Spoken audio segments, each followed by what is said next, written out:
You want to be hungry. You want to be humble. Anybody that worked at Under Armour will laugh because we had banners that hung up everywhere that said humble and hungry. But that's really what you needed, especially in a build your personal brand environment or in a startup environment. Like, you got to be looking for every opportunity and every advantage, and really you can be aggressive and be humble and still have everybody, really love what you're doing. And I see some people in building their personal brand, they kind of, go the pro wrestler route. Like, who's the heel? Like, this is the guy nobody's going to like because he's super brash and cocky. And, sometimes you got to be really good to succeed with that. There's a couple people I can think of right now, but, it's not for everybody. And most of our guys in this space are, they grew up a simpler life, and were taught a lot of the right things, and had strict parents with rules in place, and they understand how to go about it. So in the fishing space, there's not many that you come across that rub you the wrong way. Hey y'all, if you spend any time at all in the outdoors, you've probably noticed the HUK Performance Fishing brand of apparel. It's spelled HUK. And the brand was launched in 2014. And in a very short period of time, like by the end of the fishing season in 2015, they were everywhere. The brand was actually created by a couple of business people who left Under Armour to create Marolina Outdoor, the parent company of the HUK Performance Fishing brand, as well as Nomad Outdoor, which is hunting apparel. Today on the Fishing Business Podcast, we're lucky enough to get to spend some time with one of those founders of HUK Performance Fishing, who also was the CEO, Ben Verner.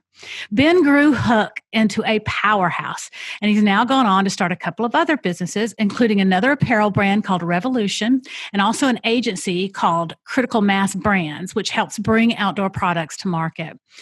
Ben is a passionate outdoorsman. He absolutely loves to fish and hunt and just be outside. He's the real deal when it comes to that, and he's managed to turn his passion into several successful businesses. Ben is really a visionary, as you might imagine, and just brilliant about strategy and how to leverage what sets a brand apart. I thought it would be helpful for you guys to learn from Ben because as aspiring pro athletes or someone who's looking to make a name for themselves in the outdoor space somehow, you also need to set yourself apart and have a strategy about your business. So listen to this conversation with an open mind, and everywhere Ben talks about a brand or a business, insert your name instead. Think of how you can really learn from what Ben did and put it into action in your own business or life and turn your passion into a profitable business.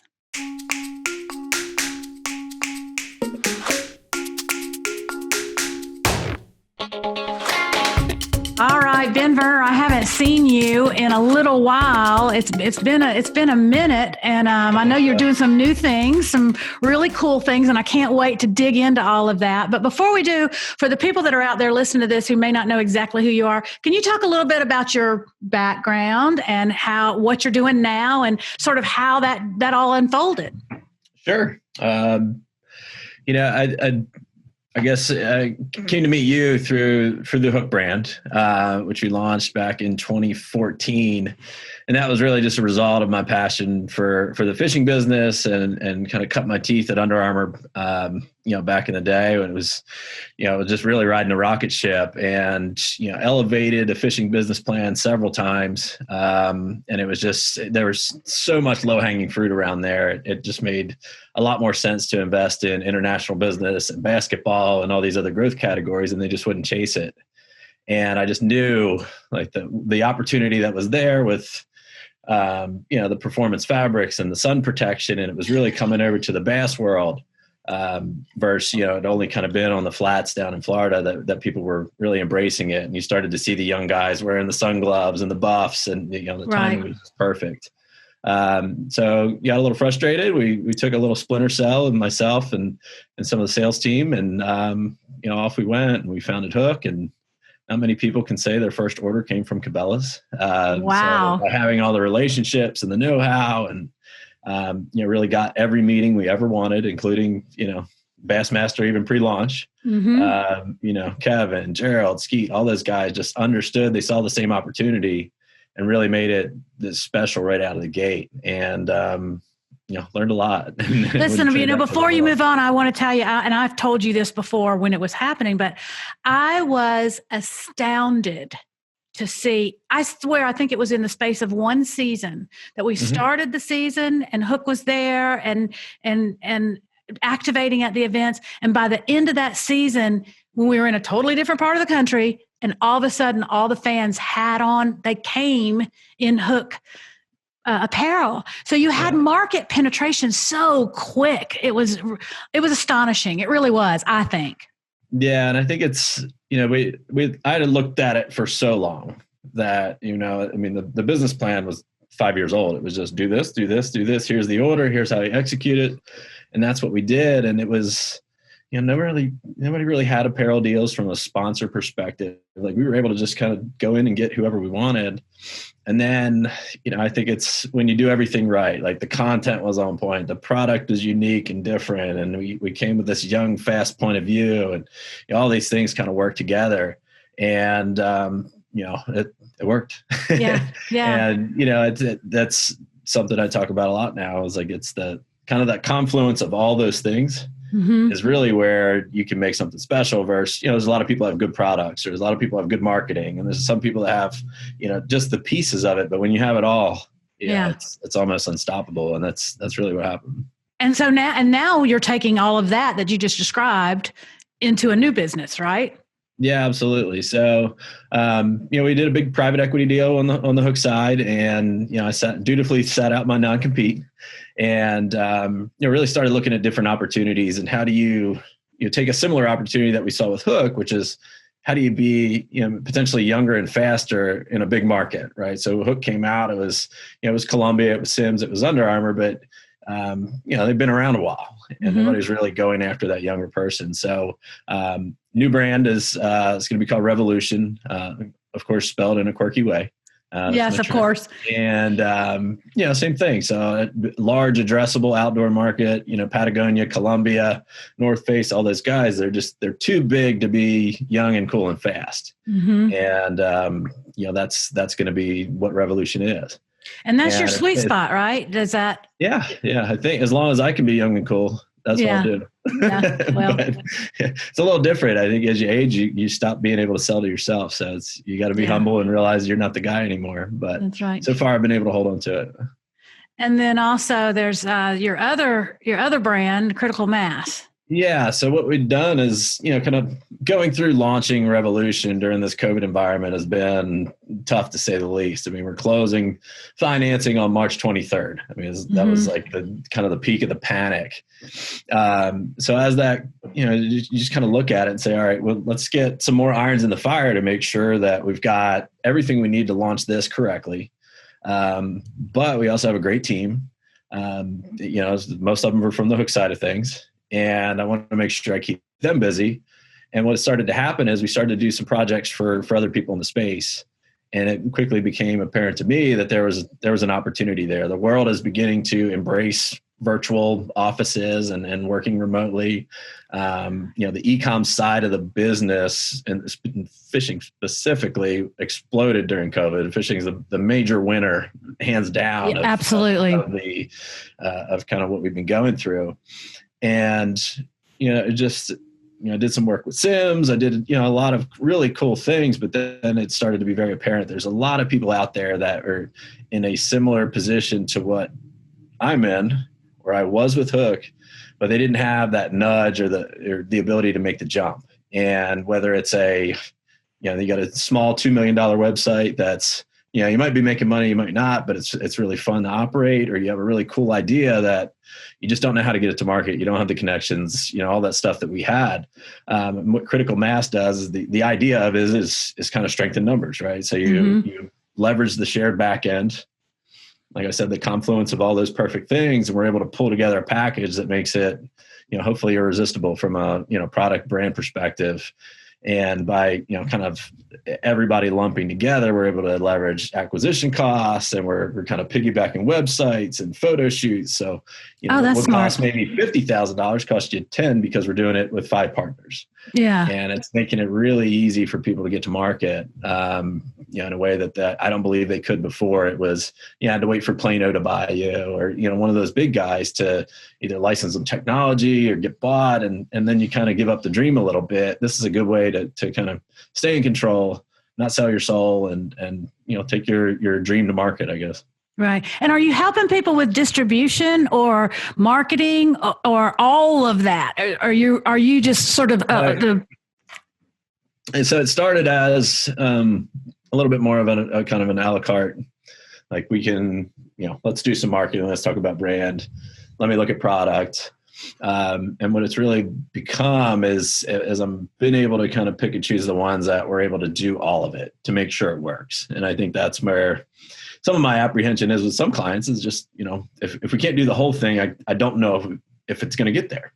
Mm-hmm. So by being able to take the whole thing on and, really leverage all the back end and do it pretty efficiently, it's really win-win. And that's what we're trying to focus on is, how do we align everything strategically so that, your content's great, your brand looks fantastic, your e-com's going well, and then you can start talking about distribution. And, the world's changing. So I think a lot of people come in with, I want that $10 million order from Bass Pro. I'm like, right. Not sure you do. Yeah. Just because it's the working capital stress it puts on you, right. For the most part, it's all of a sudden you got to come up with $5 million to build that stuff. And you've got to fulfill the order. Yes, right. So, I was looking at your LinkedIn profile. I've known you for a long time, but kind of dug in a little bit. And it seems like from the way it is on LinkedIn that you kind of see yourself as an operations guy. Whereas I, from working with you, always saw you as like sort of a visionary creative guy. So was I wrong about that, or is it both? Well, I mean, I was the first finance hire at Under Armour. Right. So that's my background is finance. And then I was able to really do anything I wanted there. It was fantastic. So go learn how to build product, design, source it, work with the marketing guys, and really, you had all that kind of come together. And I think by having that picture, what it needs to look like as it goes to the consumer, I think is a difference maker versus, somebody may just have an idea of like, hey, this is a great product, we should make it. In my mind, it's already like, how am I selling it to the end user 18 months from now? Yeah. And I think by having all that, it makes it a little bit easier to package all these things together and get that, that perfect alignment of all these disciplines. So there's definitely some process and some operations that has to go into it. I think for most of the critical mass clients, that's what they need. They don't need to hire customer service and designers and have a warehouse and all these different things. They can leverage what we have there. Where we really come in is, I don't know if I coined the phrase, but I talk about defensible market position all the time. So yes, it may be something that's already done. And HUK's a great example in that there was, people were putting patterns and camo on things long before HUK came around, but we absolutely owned it. And 2 years later, everybody had it, but we still owned it. And it was a very unique aesthetic that you could pick out from 200 yards away on the water. Whether you saw a logo or not, you knew it was a HUK shirt. And trying to find that and find a way to leverage that strategy with all the customers and clients is really where it happens, because there's tons of people that come to you and like, look, man, I just want to be the next Salt Life. Yeah. Like, they kind of have that. Right. So let's talk about something else. So, what can you be the best at? And then how do you defend against competition once you get there? Is really the most critical thing for building these brands. And it's really fun to kind of peel back all the layers, and probably the most fun to do that with was Simms. I mean, you got a 40-year-old company that for most people, if you ask who they are, it's fly fishing.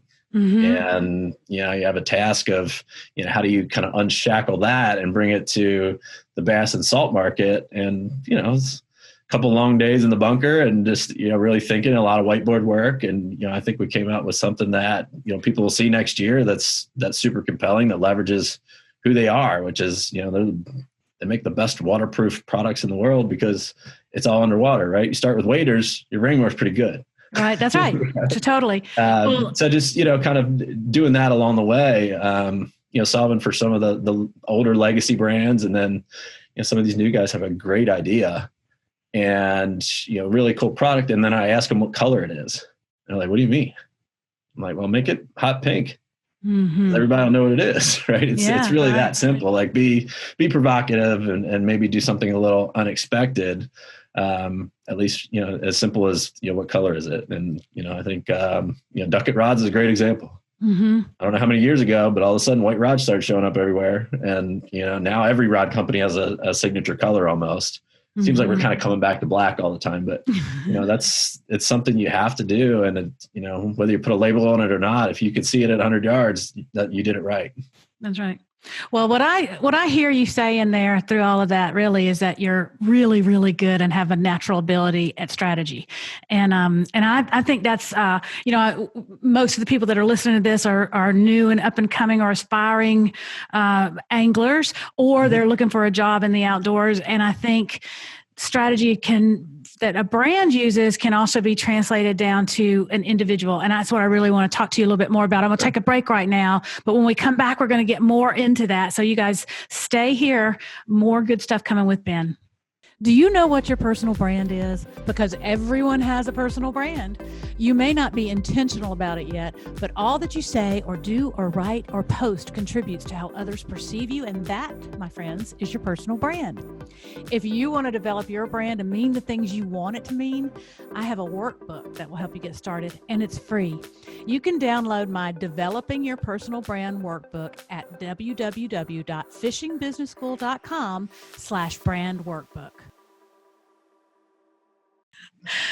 We're back on the Fishing Business Podcast with Ben Verner from Critical Mass Brands, and formerly from HUK, formerly from Under Armour, a guy who has a really deep background in business and in the business around the outdoors, and somebody we can all learn a lot from. And thanks for being here a lot, Ben. I really appreciate you taking the time to do it. But one thing that I've really noticed about all the brands you've worked for is that they all have very, very strong defined strategies and also very defined and strong competitive advantage. So how important is that strategy piece in business? I think if you can do it without that, you're lucky, right? And if you do it with it, you're making your own luck, right? So it just really narrows your focus, allows you to put all the available capital and horsepower behind the right idea. And so it's not, you don't waste time. Exactly. You don't chase a ghost, something that's not there. Keeps you from, being a little bit me too. We say that a lot in the product world. It's like, yeah, it's just, it's kind of same. It's what everybody else has.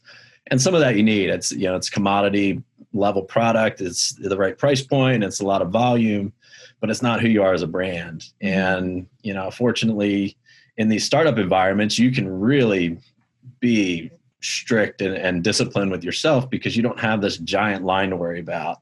It'd be very difficult for a Columbia or someone of that nature to say, this is who we are and this is what we're going to focus on. They're just, it's $1 billion company and you're selling to my grandfather and my kids. Right. When you launch these brands, you can be super narrow.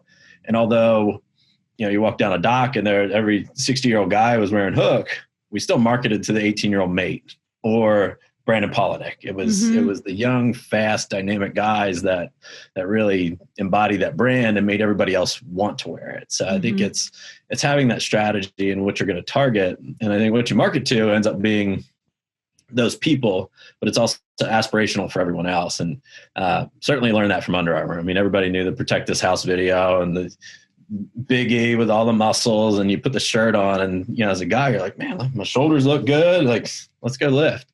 So it's a little bit of solving that same puzzle on the apparel side. Is, what makes people feel great, look cool. And, it's kind of back to the old Deion Sanders, like, you look good, you feel good, you play good. Yeah. Play good, you get paid good. So can I ask you kind of an inside in all these products? Can I ask you some of an inside question about the apparel business? As I've always wondered this. I was cleaning out my attic last weekend and I found this box that had this, I think it was a Patagonia. It was a fly fishing jacket, waterproof fly fishing jacket. And I remembered, I was like, oh my gosh, I wondered where this was. I love this jacket. I probably bought it maybe maybe more than 20 years ago. Now, it might not still be as waterproof as it was just because it's old, but I would certainly wear it again. But I thought about, I was like, some of these they come out with new stuff every year, and it makes you feel like your old stuff's not good enough. And is that intentional? Do you have to come out with new lines every year because you just can't keep selling the old stuff? And isn't that a lot of pressure to come up with new ideas every year? For sure. That's it's part of the fun. I think, especially when you're selling to big retail, right? They don't, and when you do something new and innovative, generally everybody follows, right? So you constantly have to be advancing that ball. I think with the HUK business and Cryptech was a great example. Awesome partnership, 3-year run, more than you typically see with any pattern. Yeah. But we needed to make it so that everybody who bought that now had old stuff. So that's when you launch a new pattern, and that's the new aesthetic. And all of a sudden it's like, man, like now I got the old stuff. Right. And now I have to get the new stuff. I'm not cool anymore. So certainly intentional, not necessarily planned obsolescence. You don't want the stuff to fall apart, but new design, new aesthetic, and new every 6 months is kind of what you need to do. And, fire every gun you have. Yeah. And, and that really comes down to, like the pressure for the ideas. And if you find yourself saving ideas, you're doing it wrong. There's always more, and you're like, I would continue to be surprised at what we can come up with when we're backed into a corner. Right. And what I do now is, I put myself in that corner a lot just because I know it's going to create like that, the creative juices will flow because you have no other option. Right. Sounds stressful to me, Ben. I don't know if I could do it. I'll tell you what, like I wouldn't want to be on the fashion side of it. Oh, yeah. You're really taking some leaps. And, thankfully in the outdoors, we follow probably about 2 years behind. It used to be further. But you can take a lot of direction from what's already in market in the outdoor space. And, we did the best we could to accelerate it. But, that's where they're really taking some risks. Right. You talked earlier about strategy and being different while also having the things, the common denominators that all businesses have or certain categories have. The people who are listening to this are people who are trying to establish their own brand, whether it's to become a professional fisherman or try to get a job. I mean, we're all managing our brand, right? And those, as you were saying that, I was like, this totally relates to an individual building their brand. How do you think an individual can build a strategy for themselves? One, you can be the best, right? But not everybody can do that. And in this business, Kevin got paid the best because he was the best, and he was. But there's also people that do really well, being middle of the pack and very interesting. Right. Or have a unique aesthetic. And, one of my favorites is Chad Pipkins. Like, every now and then he'll go on a tear and in Gerald's words, kick everybody's ass. Yeah. But like, he never shied away from who he was. He's my kids call him Crazy Hair Chad. Like he's got blue pants. He's got a moosed up mohawk, and he can catch the hell out of smallmouth. So yeah. Like that's a perfect example. And I think a lot of the guys do really well in terms of, branding their boat and their truck and trying to align with the right folks. And for that, I just say pick a color. I think some people have done it really well, and something no one else has. I don't care if you like it or not, but be different. Wrap your truck in plaid. Who knows? Right. Right. So that when people see that on the road, it stands out, and it doesn't necessarily change with title sponsorships or sponsorships. Like that can always be your trick, polka dots, whatever it may be. And then you start to be very recognizable and relatable. And that's, the marketing side of it for sure. And then I think it's, professionally in this business, just, know who you are and what you're good at. I mean, there's a lot of people don't get into the outdoor business to make a lot of money. They do it because they love it. So if that's why you're there, just, don't hide from it. Just do it and love it. And, if you're not good at something, obviously you can try to get better at it. But if you're great at something, just do that 10 times more. And the good things tend to follow. Yeah. Really what you're talking about there is cutting through the clutter. And there's a lot of there's a lot of thought that goes into cutting through the clutter in marketing yourself or your business, because man, everybody's trying to get your attention. That's something that your brand, the brands you've worked with, I don't know if you did it, but I don't know if you were responsible for it, but they all cut through the clutter, and that's a huge advantage in my opinion. Yeah, I think it comes down to like I said, it's color and a unique aesthetic. Can you idea it from 100 yards? Even better if it's 200 yards, right? So it's down to whatever product it may be. And we had a hunting brand called Nomad, and we picked the brightest color orange you could find, which is, it's a little counterintuitive, but you walk in a store, you can see it a mile away, and you see it on TV and in ads, and we know, it was a Nomad product. So whether you could see the logo or not, a lot of it's the placement, and it's some of the accessory colors and some of those things that come into it that really make it yours. Right. And that's where that defensible piece of it comes in. Like, can you own the color orange in hunting? Probably not. But we combined it with a lot of gray, and we did some unique things and had our own patterns and things of that nature that made it defensible. And very similar on the Huk side with the pattern thing and Cryptek and some of the other ones. Now I'm doing a little bit different. We move a lot faster. This is a pattern we developed. Some of the ones back here are patterns we developed, and they're literally designed to splash in and splash out and just move faster, and really not hitching your wagon to something for 3 years. Just treat it as a decoration and kind of go as fast as you can. Oh my God, your poor wife. I feel sorry for her right now, because if you're gonna, it sounds to me like this is going to be something that your timeline is even more sped up, and your new ideas need to come even more quicker. And so, like I said, it's the fun part. Yeah. Well, the ideas are easy. It's, everybody has those. It's how do you get it to market, and then how do you make it go? And that's thankfully, experience and lumps on my head from doing it. I sleep pretty well knowing that, there's going to be some level of success, even if you get it moderately wrong, and then you can take those data points and then really dial it in. So, but go fast. I used to work in television programming development. So I would pitch shows and to networks and try for our production company. And I'd have people call me all the time and say, I've got this great idea for a TV show. And I'd be like, honestly, and no offense, but great ideas are a dime a dozen. And, unless you can figure out all the components that make it work, people would be real like, I've got this great idea and I can't show it to you unless you sign an NDA, or I want you to help me develop it with me not even telling you what the concept is. And I'd always be like, the concept's not the hard part. Right? The concept's not hard. It's all the rest of it's hard. Yeah, absolutely. And it's, that's where the magic happens. And right. That's kind of where, the idea behind Critical Mass is just leveraging, the magic part of it. Right. Yeah. Having done there, it's really nice to be able to point at the scoreboard for sure. And everybody picks up the phone when I call, and we've got a great network that helps out on absolutely everything, because there's confidence and they know we've done it before and they want to be involved on the next one. And that's, it's invaluable compared to any of the value created or money you made on that, is because you don't know when that next great idea is going to hit you. And when you know that you can get it to market, it's really easy to take action versus kind of write it on a board or in a notepad, and it sits there for years and years and years, and the next thing you know, you're probably a little past when you should have done it and you have a lot of regret. Now you just do it.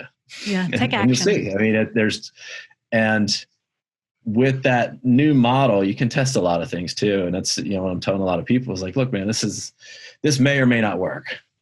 But we're going to know pretty quick, as inexpensively as we can. Right. So we'll get it out there and you'll get a pretty good read right away, whether you need more or less or recalibrate and whatever it may be to get to the next level. So another way I've heard that put is fail fast if you're going to fail. Yeah. Right? Yeah. I was fortunate to work with the innovation team at Under Armour. That was the model. It was like, we're not going to chase anything that seems like, an unmakeable putt. Yeah. But you got to figure that out as quickly as you can, because in that environment, big business and a lot of technology and commitments, and you're traveling around the world. I mean, you can burn through $1 million fast, really trying to make something work just because it's a great idea. Sometimes it's just better to move on to the second or third option and make sure you get to market. And it doesn't mean you need to give up on that dream. It's just like, get something else going. Yeah. So that you have business and you're getting the experience for when that, real game changer does hit, you're ready for it. And sometimes it may not be that your idea failed. It just may be that iteration of the idea failed, or for sure. You I say it all the time. So, when we develop a new line of apparel, I say third season, you finally get it right. And in the apparel business, you're rotating seasons probably every 6 months. Some guys do it faster. For online businesses, you can do it really fast. You can have, quarterly seasons and even faster than that. But you're doing your first and second before you even sell it. So you have no feedback. But while you're developing your third, you're selling your first.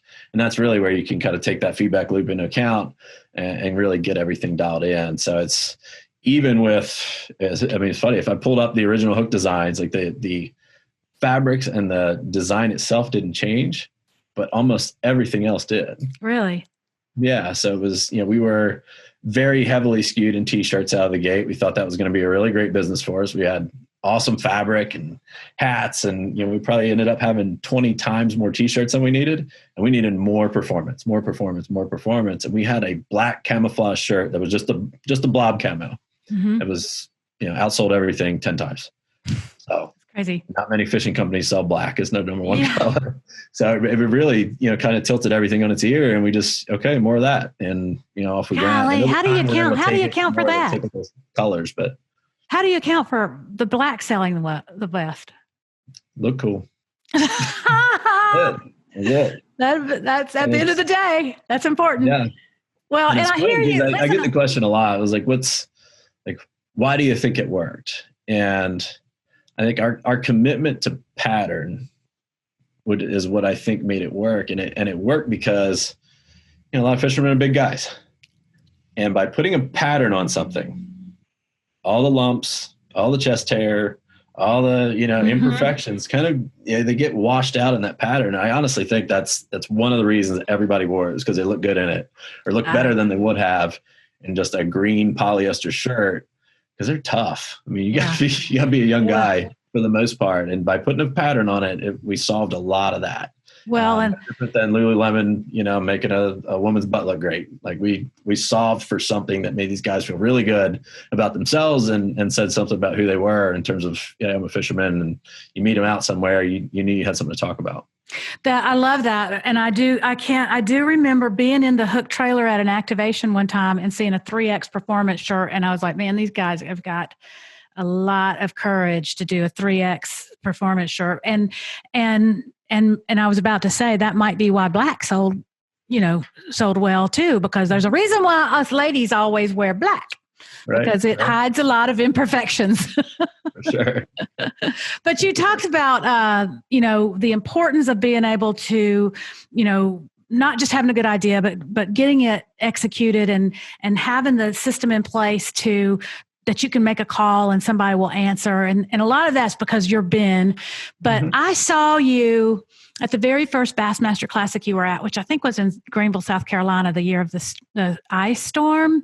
I really watched you in particular and a couple of the other guys around you spend a lot of time networking and doing relationship building. And I think I mentioned it to you, and you said, for us being a part of this, the networking opportunity is every bit as important as the marketing impressions and being part of the thing.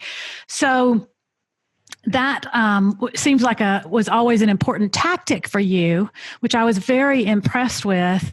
Why was that such an important tactic for you? Yeah, I think there's, at Under Armour during that time, I think a lot of people in the industry felt the same about the opportunity they were not capitalizing on. And, trade shows and some of those things over time, we were perceived as being a little pretentious. Because we're Under Armour, right? We're bigger than everybody in this building, and we're doing fishing by accident and we're succeeding at it. So, And we really wanted to take the opposite approach. And, having everyone on your team is really powerful. So whether it was, being buddies with the GoPro guys and the Yeti guys and all of that, whether it's just a, 15-minute touch base, how's your business? What do you see coming down the pipe? What's really going on here, and really leaning on you guys hard for those intros. Mm-hmm. And what we were able to do is really create a, kind of a groundswell and a lot of fans, even within the industry. And, it wasn't by accident. It was very, very, authentic on our part, because who we started the business with, some of the greatest relationship guys in the world. Right. But when you walked into ICAST 4 years later, almost every single company had their logo on a Huk shirt. So that's right. If you're in fishing, you have to wear Huk. Yeah. And, the relationship building, at the expo and at the center bar all night. And, we just had a big old time of it the first couple of years. And we made a lot of friends and a lot of contacts that will last forever. And then, we all help each other as we continue to go. So it's, on a monthly basis, I connect with probably 10 of those folks. And, over the course of a year, it's probably 100, and you got to keep it going. And there's always something, even though you haven't been speaking, you'll have a conversation like this and you're like, what, so-and-so could really, like, can I make an intro for you? Yeah. And usually something will come out of it. Even if it's just an idea, or, just kind of challenge yourself a little bit and help them solve a problem. So it's that, I think that part of it, and having the entire industry pulling for us was a really big deal. Well, I was just about to say, I think a takeaway for people at home listening to this is we talk a lot about relationships on this podcast and how important they are in business. But I think more specifically, what you're saying, what I hear you saying is a takeaway for someone at home would be to create a network of people that want to see you succeed and want to help you succeed. And if you're humble and you go to them in a humble way and with your heart on your sleeve, they'll want to help you to succeed most of the time.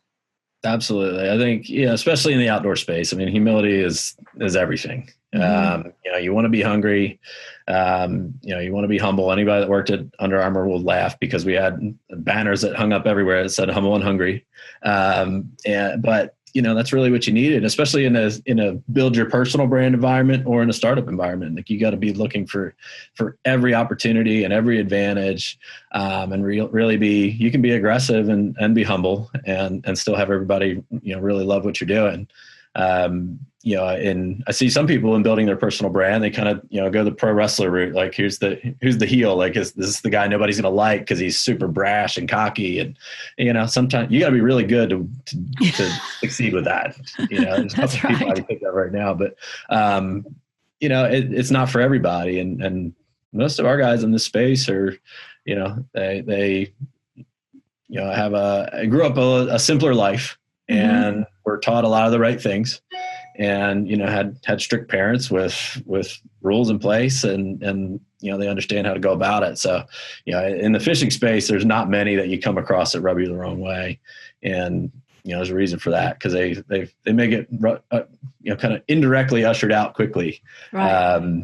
If they're not delivering performance on top of that attitude. That's right. That's right. Humility and come with your hat in your hand and try to offer help whenever you can, and it'll come back to you for sure. Love that.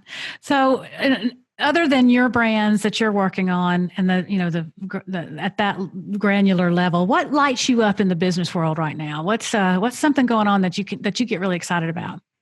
Yeah, I think especially right now, I do think there's a great opportunity for the outdoors in general.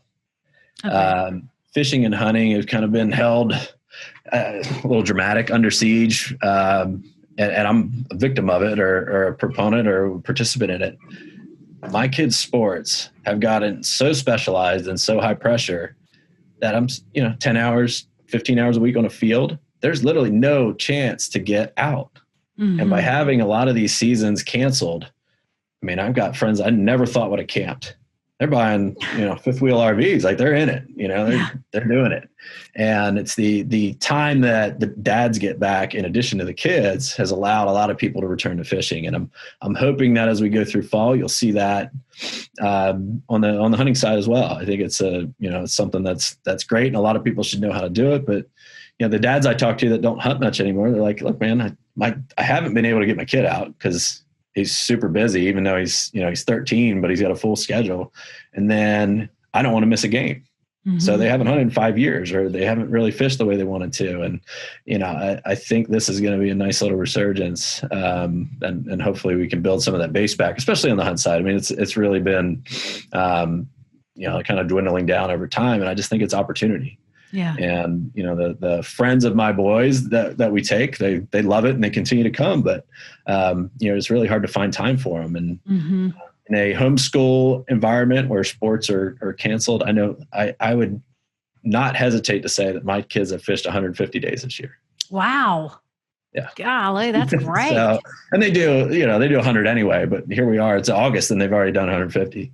That's fantastic. And whether it's, the work, you're doing it virtual, so you don't have homework. And now we can scoot out in the evening. A fantastic babysitter takes fishing every day in the summer. Like they've got it pretty good. Yeah. And, I think some of that will really, really help everyone out. And that's more of a general industry uplift mm-hmm. that I'm hoping to see. And, that's probably the most exciting thing I see right now is, it's been a puzzle we've been trying to solve as an industry for a while. So if you can, pull the plug out of professional, collegiate, and recreational sports, and people will always find something to do. I think it was really good. And mm-hmm. during those first couple of weeks of shutdown, every trail was packed with people to the point where they had to close the trails because we weren't social distancing. So it's thankfully we've backed off of that and we're able to do it. But that's the silver lining for me in all this is like how do we get back to the outdoors? Right. I agree. Because I don't want to sound too corny, but to me, there's such great value in that time you spend, especially with your kids in the outdoors. Because, when I look back, some of the most special times of my life were with my dad in a boat. And I can't even tell you what we talked about, but I can tell you that when I drive by in my hometown, when I drive by the cutoff to the lake, man, my heart just gets, because it was so special to me. Right. Yeah. So hopefully a lot more people get to feel some of that and experience it. And I know I've seen it. I just, how can we hold on to it? And it looks like we'll have some limited sports for this fall. So hopefully we'll round the corner and go into 21 with that renewed, love and want to be outside. And I think, if we can have a quarter of the people stick, fantastic. Absolutely. 25% more people can work from home and can get out in the morning and not have to commute and not have to shower. Right. Job done and make a living. That even better. And so hopefully this could be a great change for the outdoor business. That's right. I mean, I spend my morning time that I used to put on makeup outside on exercising. So it means a lot to me. All right, we're going to take a quick break and we'll be right back with more with Ben Verner. Stay right with us. We'll be back. Hey, if you're enjoying this podcast, check out fishingbusinessschool.com, where you can see video uploads of the podcast, as well as my blog, where I give you more practical advice on the business side of fishing. fishingbusinessschool.com. Come see me over there. All right, we're back here on the Fishing Business Podcast with Ben Verner from Revolution and Critical Mass Brands. This is kind of my rapid fire segment here, Ben. So, what's the trait you most like about yourself? I was a very blue collar based athlete. Meaning like I wrestled and like I was the captain of every team, but I was never the best guy on the team. And it you was weren't just playing like, polo.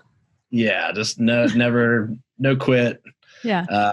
And just grind it out and kind of lead by that no quit example. And I think that's, wrestling is one of the most difficult things you can do. And, you learn a lot about yourself when you can't breathe and there's only one way out, and that's through your own, fight. And, in doing these startups and this level of business, I think it's been an absolute key. And I'll hire every wrestler Right. that I get. I think what you're saying, I've felt this way in my career before, where I've been like, I may not be the smartest person in the room, or the most creative person in the room, but I know and have a lot of confidence in my ability to outwork somebody. And I don't mind working hard. Yeah. So hopefully it's, working smarter, not harder, but I think it's the not quit. And, we're talking a lot about, some of these products and the first iteration of the invention and just continuing to work on it. And, I think that's just one of those things that in this business is you have to, and your defining product might be the 10th one you build, and you just don't know. What's the trait you most like to see in the people you work with, particularly when you were working with anglers? What was something a trait of theirs that you most liked? Some of them are super fishy and some of them are super businessy, and the best ones do both. And, where, they will dedicate their time and they'll skip a dinner with you to work on tackle, but they'll get you somewhere else. And then, they're really genuine with their time and really understand and kind of appreciate what you're trying to do. And they always believed in what we were doing. And that was, a key to our success. So I think it's they need to manage all aspects of their business. And, some of the younger guys don't do that. They're still really, they're hungry for those trophies. And, some of the older guys get it. And, that's why the sponsorship dollars tend to flow that way, is they really understand the business side of it. And through all the years of experience, may have to prep a little less so they can focus on that. Yeah, that's true. I love the grinders. And the guys that really appreciate kind of every crumb that falls their way, and they tend to capitalize on that over time and end up being some of the bigger guys. I love that. Who's a living person that you most admire? That's tough. I don't know. Let's maybe come back to that one. Okay. All right. A little bit. Okay. This one I should probably ask your wife, but what is your greatest extravagance? I like toys. So, I've essentially made a career out of selling to myself or people like me. So, a new color of a product. It's, I don't have a full closet of apparel. I do because it's free, but like any new bait, any new rod, my kids play lacrosse. I'm constantly upgrading to the latest and greatest technology. And, I think it helps on the marketing side, because I know what triggers me. We're able to find a way to do that. But it's big trucks, it's the boats, it's all the toys. I follow you on social media. I see your toys. Yeah. Okay. What's your current state of mind, Ben?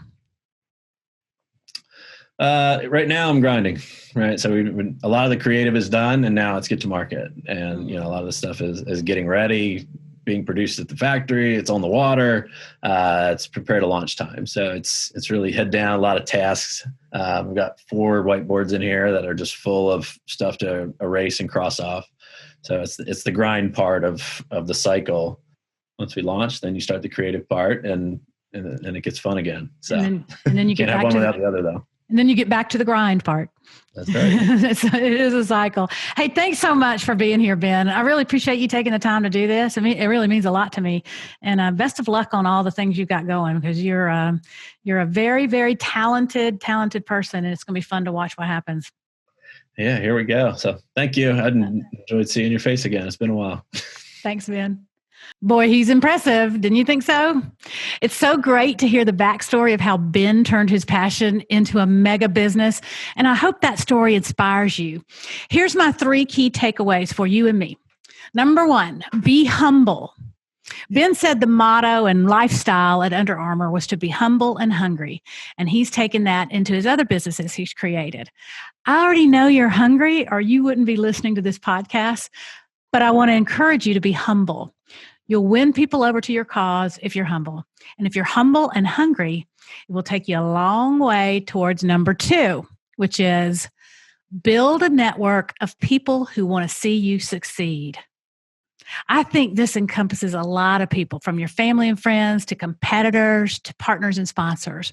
Put some thought into how you can impress upon people that you're in it to win it and you will be successful one day, and you want them to support you as you start out, and that you're willing to put in the hard work to be successful both for yourself and for them. Build a network of people who want you to succeed, and you will make your journey an easier one. But it's a two-way street. You work for them, so they'll help you. And finally, number 3, don't give up before the third season. Now, Ben talked about this within the context of the retail process and how you're designing your products and plans for your next season before your first season is even at market yet.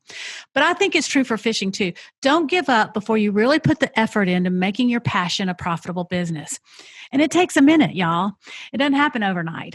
It doesn't happen in a month or even a year usually. It takes hard work and commitment. And I believe you can do it. The other thing that Ben mentioned several times is just to get going, take action. And I can't agree more. We talked about getting out there to fail fast if something isn't going to work, so you can learn from it and find what part of it does work.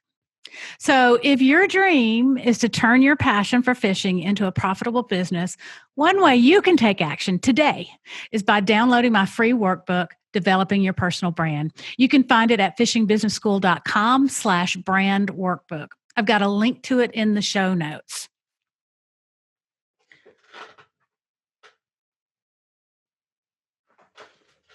It will help you get started on creating a brand you can use to turn your passion into a profitable business. Okay, that's a wrap for this week's Fishing Business Podcast. Please be sure to rate and review the podcast on YouTube or your podcast platform. And I'll love you forever if you leave a nice comment. I'd really love to hear from you.